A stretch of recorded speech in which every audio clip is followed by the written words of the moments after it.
ഹരേ കൃഷ്ണ.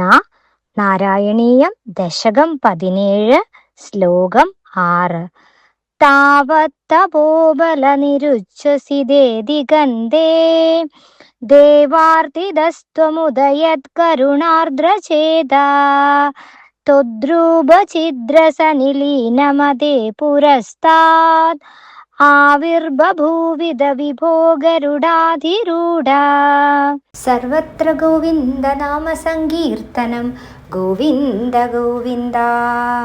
അല്ലയോ ഭഗവൻ, അപ്പോൾ എല്ലാ ദിക്കുകളിലെ ജന്തുവർഗങ്ങളും അവന്റെ തപശക്തി കൊണ്ട് ശ്വാസോപരോധം വന്നവയായിരിക്കെ ദേവന്മാരാൽ പ്രാർത്ഥിക്കപ്പെട്ടവനായിട്ട് അങ്ങ് കരുണയാൽ മനസ്സലിഞ്ഞവനായി അങ്ങയുടെ രൂപത്തിലുള്ള പരമാനന്ദത്തിൽ ബുദ്ധി ലയിച്ചവനായ ധ്രുവന്റെ പുരോഭാഗത്തായി ഗരുഡാരൂഢനായി പ്രത്യക്ഷീഭവിച്ചു.